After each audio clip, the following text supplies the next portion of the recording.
Saludos. Vamos a la segunda parte de los gráficos estadísticos para datos cuantitativos. El gráfico pendiente es el gráfico de cajas, también llamado gráfico de cajas y bigotes. También llamado box plot en inglés, gráfico de cajas es esto que ven acá. Entonces pueden ver, por ejemplo, que aquí hay este rectángulo que corresponde a la caja y estas prolongaciones, esas líneas que se prolongan, que son los bigotes. El bigote superior y el bigote inferior.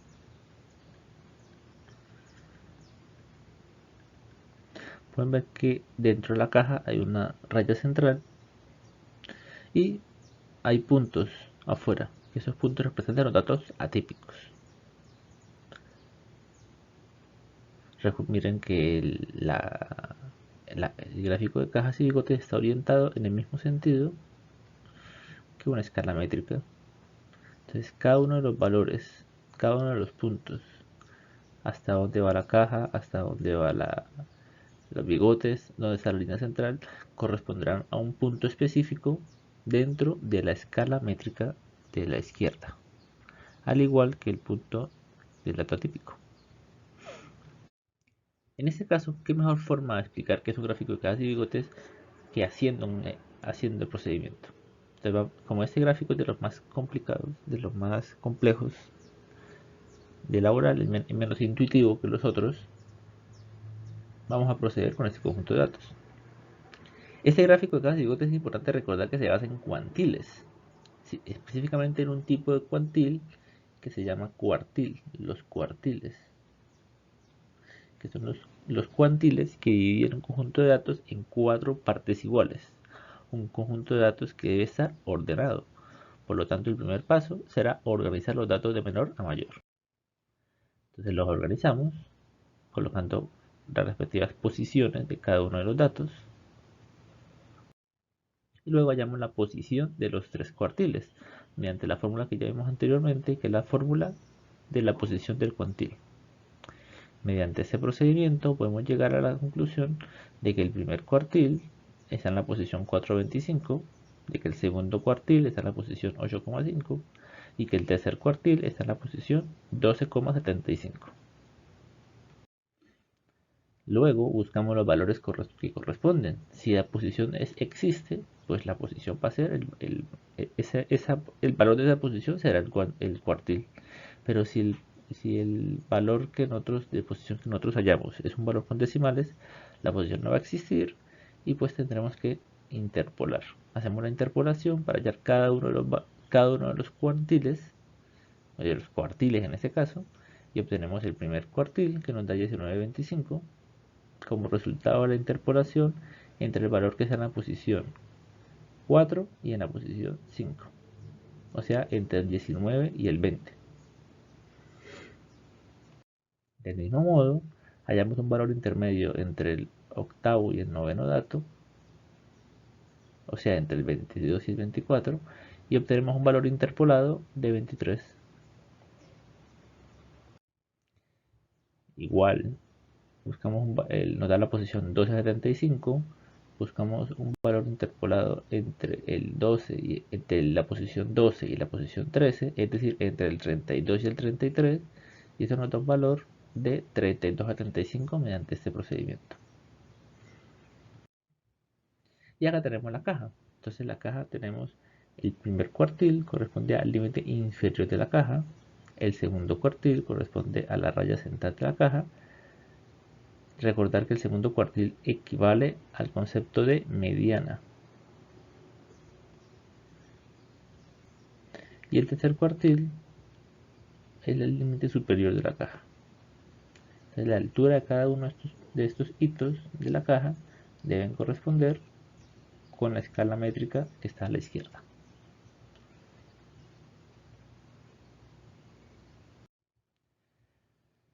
Ahora, necesito hallar este concepto que es el rango intercuartílico, el rango entre cuartiles.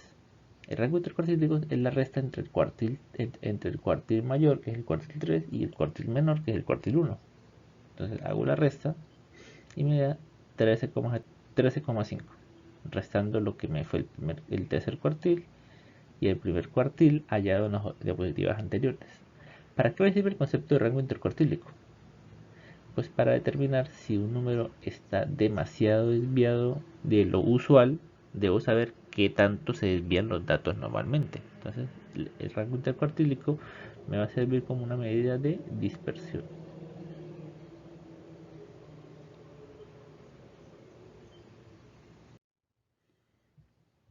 Entonces, utilizando esta expresión, yo puedo saber si un dato es atípico o no es atípico en base a que sea menor que lo que me dé esta fórmula o mayor que lo que me dé esta fórmula. ¿Qué me permite esa fórmula? Saber si la distancia de un valor es mayor es mayor de 1.5 veces el rango intercuartílico. En español esto es que está demasiado alejado de los cuartiles. Si yo tengo un dato que está demasiado alejado del primer cuartil hacia abajo, es decir, el primer cuartil tiene un valor y ese número está muy alejado hacia abajo, pues va a ser atípico porque se aleja mucho del primer cuartil. En cambio, si un número es demasiado grande, voy a considerarlo grande si se aleja demasiado del tercer cuartil hacia arriba. Por eso esta expresión me sirve para detectar ese tipo de datos atípicos. Poniéndolo en práctica, la primera fórmula para hacia abajo, pues tomamos el dato del primer cuartil, 19,25, le restamos 1.5 veces el rango intercuartílico, es decir, multiplicamos primero, recuerden que primero se multiplica y después se resta, y esa expresión nos da menos 1. ¿Qué significa ese menos 1? Que cualquier dato por debajo de menos 1 sería considerado como un dato atípico hacia abajo o simplemente atípico. Atípico o extremo o raro. ¿Sí? Son expresiones para determinar lo mismo. Ahora, si abro hacia arriba, yo hago la fórmula de arriba, tomo el cuartil 3, que es 32,75, le sumo la misma expresión, 1.5 veces el rango intercuartílico, y eso me da 53. ¿Qué significa 53? Que cualquier valor hacia arriba de 53 va a ser considerado también atípico o extremo. Vemos que en el conjunto de datos, aquí graficamos como puntos todos los datos. Vemos que el dato más pequeño, que es 14, no es menor que menos 1. Por lo tanto, pasa como dato usual. O sea, no se cataloga como atípico, pasa a la prueba. Porque no está por debajo del límite inferior que nosotros decidimos o que encontramos. Por el contrario, si tomamos el dato más grande, que es 75, vemos que 75 sí que está por encima de nuestro límite atípico, o sea, por encima de 53. Por lo tanto, 75 no pasa la prueba. Y como no pasa la prueba, lo diagnosticamos como dato atípico y en el gráfico debe ir representado entonces como un punto. El siguiente dato, que es 45, sí que pasa la prueba y decidimos diagnosticarlo al 45, que está acá abajo, como un dato normal, como un dato típico, como un dato usual, no como un dato atípico. ¿Cómo me queda esto? Entonces, pues, ¿para qué me sirve esto? Esto me sirve para determinar los límites de los bigotes. ¿Por qué? Porque los bigotes deben llegar hasta el dato más grande o el dato más pequeño de un conjunto ordenado siempre y cuando no sean atípicos. Los bigotes no pueden llegar a un dato atípico. Todo valor atípico, en cambio, es representado con un punto o como una estrella según sea el caso. Volviendo a nuestros valores, entonces todos los valores que están dentro de nuestros límites, aclarando que estos límites no hay que graficarlos, solamente hay que buscarlos, solamente hay que colocar las líneas como orientación de dónde irían.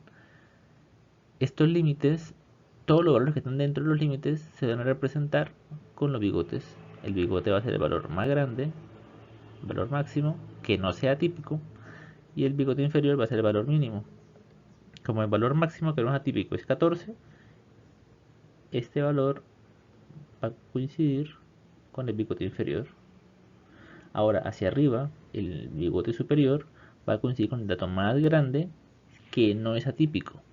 Si el 75 no fuera típico, sería 75, pero 75 es atípico. Por lo tanto, el bigote superior va a coincidir es con 45, que es el dato más grande de todos, que no es atípico. Fíjense que estos valores no son los límites, no son los límites de los bigotes, no son los límites de los bigotes.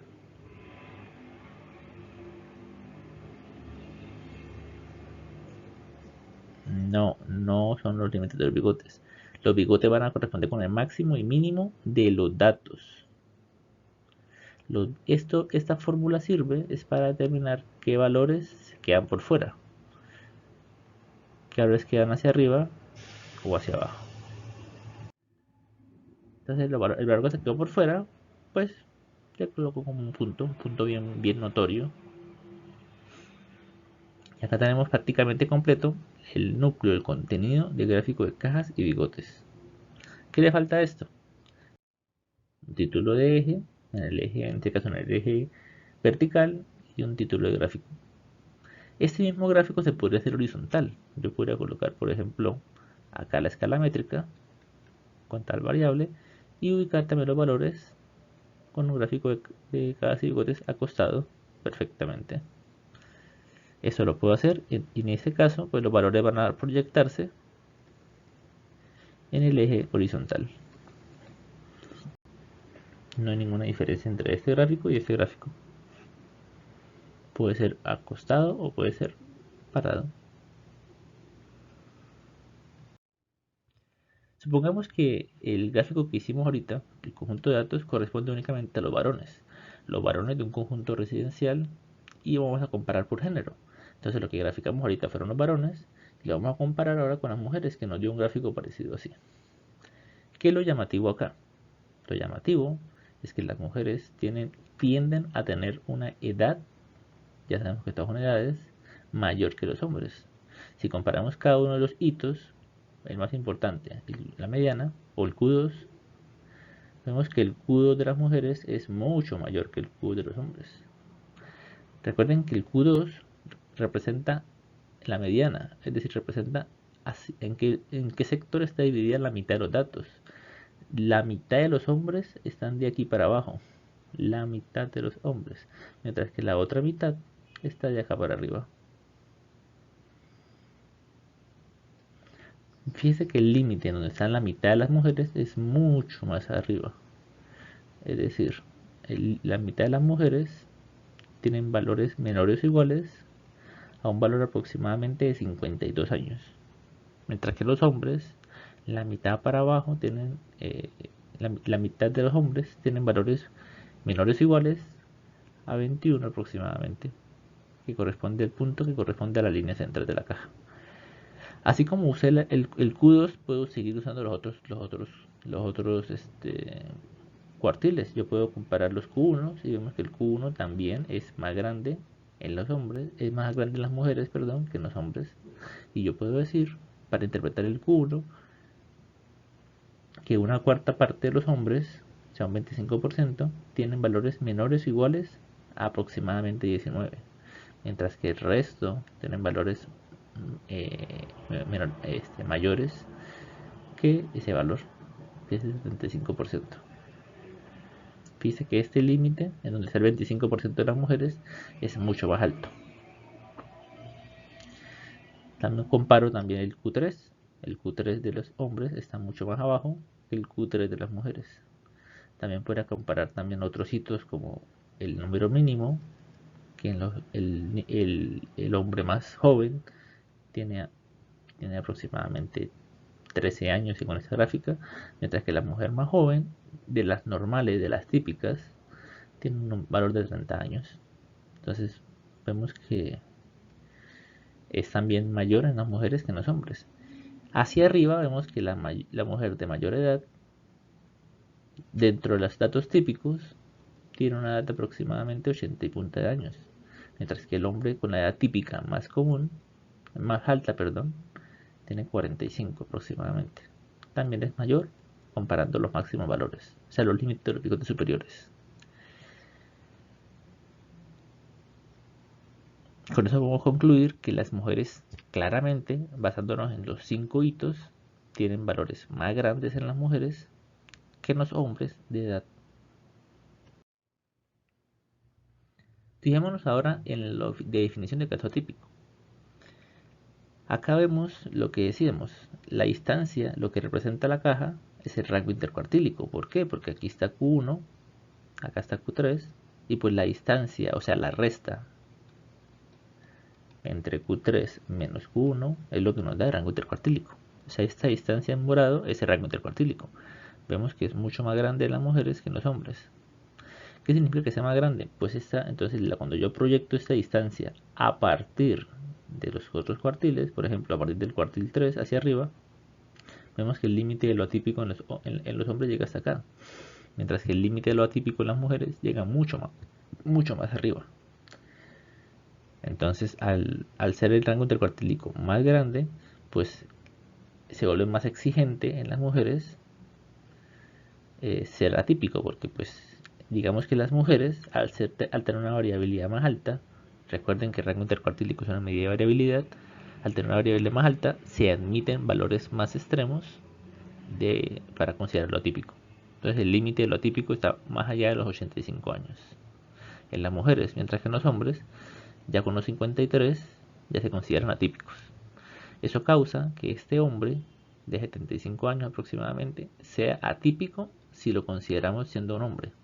Si resultara que no es un hombre sino una mujer, o sea, si lo pasáramos a que realmente es una mujer, pues sería un dato normal. No estaría representado específicamente como un dato atípico, sino sería un dato normal porque no sobrepasa el límite de lo atípico para ser mujer. Si lo hace siendo hombre, una persona de la misma edad, siendo mujer, no lo sobrepasaría. Ni siquiera lo veríamos en el gráfico porque sería absorbido por el bigote, porque ya hay una persona con una mayor edad dentro de las mujeres típicas. Hacia abajo vemos otro fenómeno. Vemos que a pesar de que la distancia que hay entre el cuartil 1 hacia abajo es mayor en las mujeres, es decir, las mujeres son más exigentes, hay una niña que tiene una edad tan baja para la edad tan alta que tienen las mujeres en general. Las mujeres tienen una edad muy alta en general.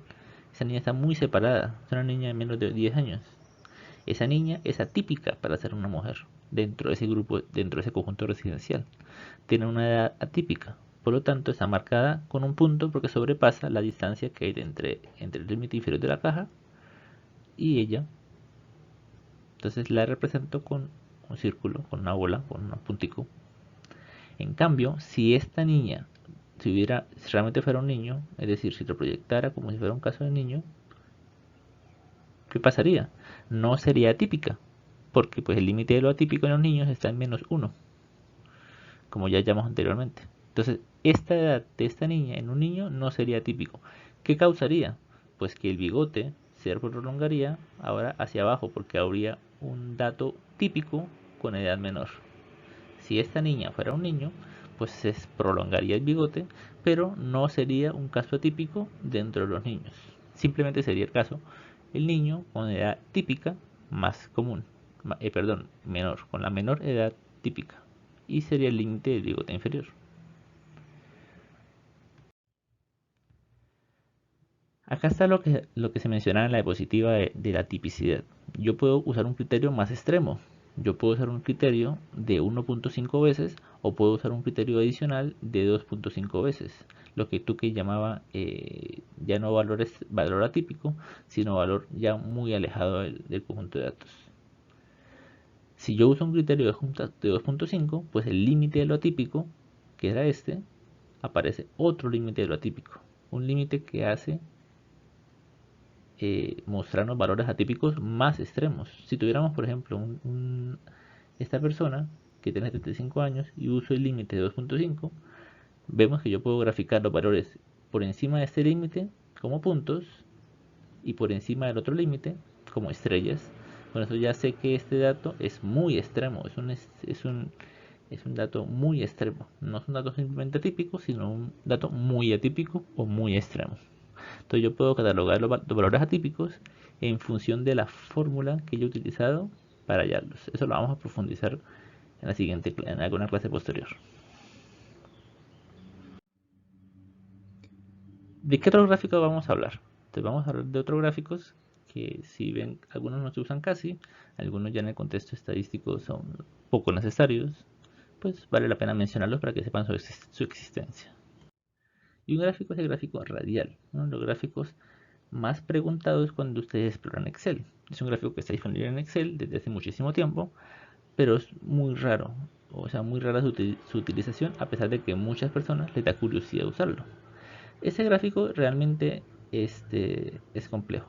Este gráfico es como si tuviéramos un eje, en lugar del plano cartesiano normal, con un eje vertical y un eje horizontal para ubicar puntos. En este gráfico no, en este gráfico tenemos un eje vertical y tenemos un conjunto de ejes que se desprenden, como formando una figura así, como una figura en tercera dimensión. Entonces cada uno de esos ejes representa la misma variable. Entonces yo puedo tener, por ejemplo, aquí una variable A, o un grupo B y un grupo C, o una característica A, B y C, y comparar su ubicación en el espacio.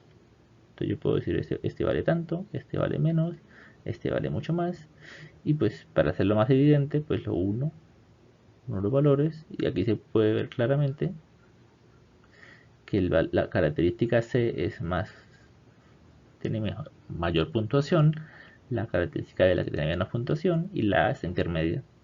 Yo puedo hacerlo así o con cuantos ejes quiera. Yo puedo hacerlo con 6 ejes si quiero, si soy capaz de dibujarlo. Vamos a intentar dibujarlo. Sería algo así. Sí, 6 ejes. Entonces yo coloco la escala acá. Y pues ubico los puntos de cada una de las características con la misma escala métrica. Los que han jugado, por ejemplo, a juegos de fútbol en alguna consola o en el computador, muchos de los juegos describen las características de los jugadores a través de un esquema parecido a esto. De hecho, de esto usted puede darse cuenta si un jugador es más veloz o tiene mejor característica en un punto específico en base a que su polígono resultante se expande más en una dirección específica. Acá vamos a ver un ejemplo sencillo en el que, usando los datos que tenemos, vamos a comparar la carga bacteriana, la concentración de IgA y el número de dientes cariados por género. Entonces, ¿qué es lo que yo hago? En cada uno de los ejes grafico una característica. En este caso vamos a graficar el promedio. Entonces comparo promedio de hombres con promedio de las mujeres. Vemos a través del gráfico que los hombres tienden a tener, comparado con las mujeres, más dientes cariados, más cantidad de lactobacilos, pero prácticamente la misma cantidad de defensas en la boca, de IgA. Eso nos permite concluir que los hombres, pues las diferencias no están en las defensas, sino en las bacterias, y eso se traduce en mayor cantidad de caries. Acá tenemos otro ejemplo en el que comparamos otra forma de ver los datos. Así fue como lo graficamos ahorita, pero también pudimos haber usado, para graficar esos promedios, pudiéramos haber usado un gráfico tradicional de barras agrupadas, en que comparamos los hombres con las mujeres y hacemos lo mismo. Vemos que los hombres en rojo tienen mayor cantidad de dientes cariados, vemos que tienen mayor cantidad de bacterias y que la diferencia es muy poquita en cuanto a las defensas.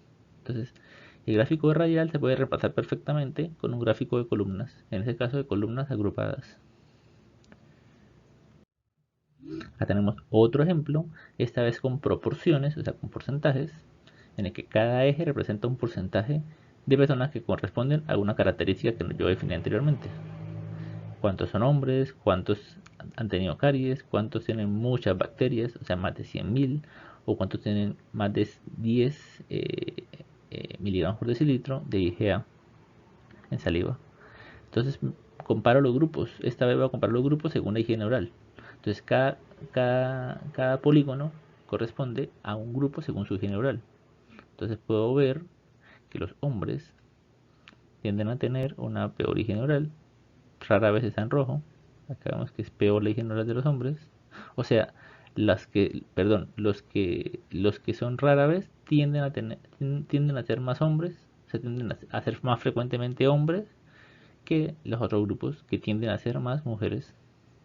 Vemos que casi el 50-60% de los que rara vez se lavan la boca son hombres.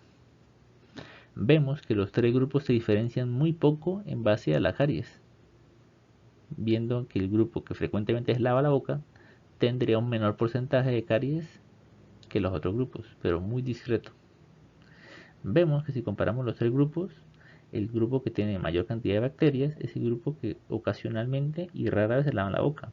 El grupo que está acá, el grupo que se lava frecuentemente la boca, tiende a tener con menor frecuencia, o sea, con menor porcentaje, recuerden que lo que estamos reflejando es porcentaje, con menor porcentaje, un número de bacterias elevado. El grupo que tiene menor frecuencia de un alto número de bacterias en cavidad oral es el grupo que se lava frecuentemente la boca, según ese gráfico. Y finalmente, ¿qué grupo tiene mayor cantidad de defensas altas en la boca? O sea, de IgA. Pues vemos que el grupo que tiene más defensas es el grupo que rara vez se lava la boca. Si vemos el grupo que rara vez se lava la boca tiene una mayor cantidad de defensas, y el grupo que menos tiene IgA es el grupo que ocasionalmente se lava la boca. Y acá hay diferencias importantes en los tres grupos. Podemos concluir muchas cosas de esto, algunas cosas de pronto incorrectas desde la ciencia de la ontología, pero el gráfico me permite hacer evidente comparaciones que de pronto con otros gráficos no son tan claras. Repito, ese gráfico no es el único, yo podría reemplazarlo con un gráfico de columnas, pero es una forma estética, aunque muy interesada, de mostrar relaciones. Este gráfico puede dar lugar a mucha confusión, por lo cual debe ser usado con mucha precaución. Este es otro tipo de gráfico que ya pasó a la historia, pero un gráfico que era muy usual en la época de las máquinas de escribir, porque permitía hacer un gráfico enteramente con números. O sea, usando solamente números de una máquina de escribir, podía graficar. Imagínense en la época de los 80s, en la época de los 70s, incluso tan adelante como los 90s, hacer un gráfico que tuviera líneas y curvas a partir de con una máquina de escribir era prácticamente imposible. Un gráfico de estos, a pesar de que no parezca un gráfico, sí lo es. ¿Cómo te construyó este gráfico? Eso vamos a verlo rápidamente para que conozcan el trasfondo histórico y lo sencillo que es armar un gráfico de estos. Resulta que este gráfico, aquí tenemos el conjunto de números que quiero representar. Entonces lo que hago acá es colocar una columna que represente una de las cifras, usualmente la más grande de los datos. Por ejemplo, los datos tienen dos cifras, pues vamos a representar las decenas. Entonces esta columna acá representa únicamente las decenas. Debo colocar todas las decenas desde la primera, o sea, desde el 0, porque pues hay mediciones con 0 decenas, hasta la más grande que es 6, todas. Fíjense que no tenemos el 5, tenemos las que tienen 0 decenas, las que tienen una decena, las que tienen 2 decenas, 3 decenas, 4 decenas, no tenemos la de 5 y tenemos la de 6. A pesar de que no exista la de 5, debemos ponerla. Esto equivaldría a la escala métrica, en el que tenemos que poner los valores a pesar de que no existan en los datos. ¿Qué va al otro lado? Van las hojas. Esta columna va a ser el tallo y las otras columnas van a ser las hojas. ¿Qué hacemos en esta área? Pues cada valor lo sumamos. Es decir, que en la primera fila tenemos 0 decenas, pero con 4 unidades. Entonces este dato que está encerrado acá corresponde a este 4. Este 7 corresponde a este 7. O sea, son 7 unidades con 0 decenas, o sea, 7. Acá tenemos 9 unidades con 0 decenas, corresponde a 9. Acá abajo tenemos el 12, que lo vamos a representar en la fila de una decena. Entonces tenemos 2 unidades más 10 igual a 12. 5 unidades, o sea, 5 más 10 igual a 15. Y así sucesivamente con todos los números. Vemos por ejemplo que este 404 significa el 40 y el 44. Ese 5 no tiene ningún valor, lo cual significa que no hay ningún dato cuyo número de decenas sea 5. Y este 6 con un 8 al lado significa que hay un 68. Entonces vemos que este gráfico funciona como si fuera un pequeño histograma. muy pequeño, pero que me sirve para ver que claramente hay una especie de asimetría. Si yo lo graficara, la curva daría algo así. Ya puedo ver la forma de los datos simplemente colocando los números, lo cual es algo impresionante para esa época. Puedo comparar poblaciones, así como hicimos el histograma con espejo, el histograma comparativo. Puedo colocar un tallo con la escala métrica, o sea, con los valores de las decenas. A este lado colocar, por ejemplo, bueno, en este caso no son decenas, en este caso son unidades, son las unidades. Yo quiero graficar las notas, yo coloco las unidades y a ambos lados voy a colocar las décimas de las mujeres y acá las décimas de los hombres, perdón, de las mujeres, me equivoqué de símbolo, las décimas de los hombres. Entonces, por ejemplo, el hombre con menor nota es 1,5, entonces coloco 1,5, eso significa 1,5. Tenemos un hombre con un 2,9 y una mujer con un 2,4, y así con todas las notas de igual forma. Entonces puedo comparar las distribuciones y vemos que las mujeres, comparado con los hombres, tienden a tener una nota diferente, tienen una forma diferente. Entonces esta comparación me permite comparar las distribuciones de dos conjuntos de datos fácilmente usando solamente números.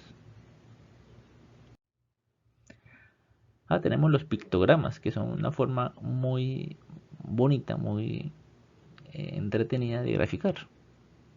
Entonces yo, en lugar de utilizar barras o utilizar otras cosas, pues coloco imagen y figuritas, y cada figurita va a equivaler a un conjunto a algo, por ejemplo a 3 millones de barriles. Entonces yo puedo saber que Estados Unidos tiene aproximadamente 3, 6, 9, 12, 15 millones de barriles de producción en el 2019. Y así para cada país. Yo puedo representar media torrecita como 1,5. Entonces yo sé que Irak tiene aproximadamente 4,5 millones de barriles. Los pictogramas se utilizan muchísimo en las infografías. Las infografías, les pido por favor que averigüen qué es una infografía. Es un tipo de gráfico, es un tipo de informe o de folleto o de presentación que representa de una forma muy amena un conjunto de datos y una información que se quiera transmitir.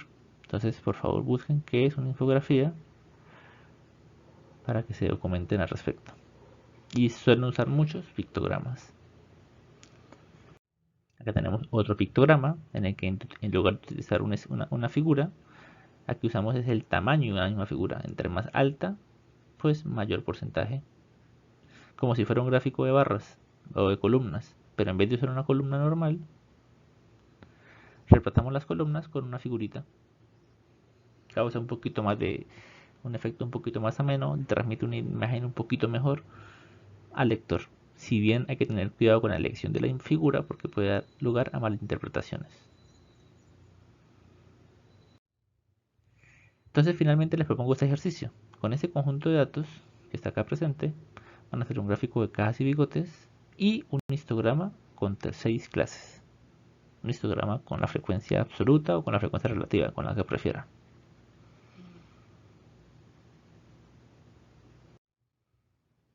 Acá tenemos todo el conjunto de gráficos que hemos visto en estas 3 clases. El panorama de todas las posibilidades que tenemos. Cuénteme, de estas posibilidades, ¿cuál les gustó más? El gráfico circular, el gráfico de anillos, los gráficos rectangulares, el gráfico de proyección solar, los gráficos de columnas o barras, el histograma o la ojiva o la mezcla de los dos que se llama Pareto, el gráfico radial, el gráfico de cajas y bigotes, el gráfico de dispersión, en este caso un gráfico de dispersión de burbujas, el gráfico de líneas y el gráfico para valores discretos, que es el gráfico de puntos para valores discretos que está acá. De estos gráficos vemos claramente que los que están a la izquierda son para variables cualitativas y a la derecha para variables cuantitativas. Entonces, dependiendo de lo que yo quiera representar, pues pueden escoger un tipo de gráfico u otro. Si yo quiero enfocarme más en la forma de los datos, pues voy a usar más un Pareto o un histograma. Si quiero enfocarme más en la relación entre dos valores, entre dos variables, pues uso un gráfico de dispersión. Si es entre una variable quali, o sea, entre unos grupos, y quiero comparar dos distribuciones de datos, pues puedo usar un gráfico de cajas y bigotes, o puedo usar un histograma comparativo, o un gráfico de hoja y tallos. Si quiero comparar algo parecido al gráfico de columnas, pero con valores con una escala métrica diferente, puedo usar un gráfico radial. Si quiero comparar algo en el tiempo, puedo usar un gráfico de líneas. Si la variable es discreta y no quiero enredarme con la interpretación con una columna o con otra cosa, puedo usar un gráfico de puntos para una variable discreta. Y pues para los porcentajes, dependiendo de cómo los quiera mostrar y qué tan complicado quiera mostrar las relaciones entre las dos variables. Si quiero comparar dos variables cualitativas, puede ser beneficioso usar un gráfico rectangular, o puedo usar un gráfico de proyección solar si yo solamente quiero representar una parte de la relación entre dos variables. O simplemente ir a la fija y utilizar los tradicionales gráficos de columnas o barras, ya sea agrupadas, como en este caso, o apiladas, como en este caso. Bueno, feliz cuarentena, que sigan haciendo sus actividades exitosamente y tengan mucha paciencia, por favor.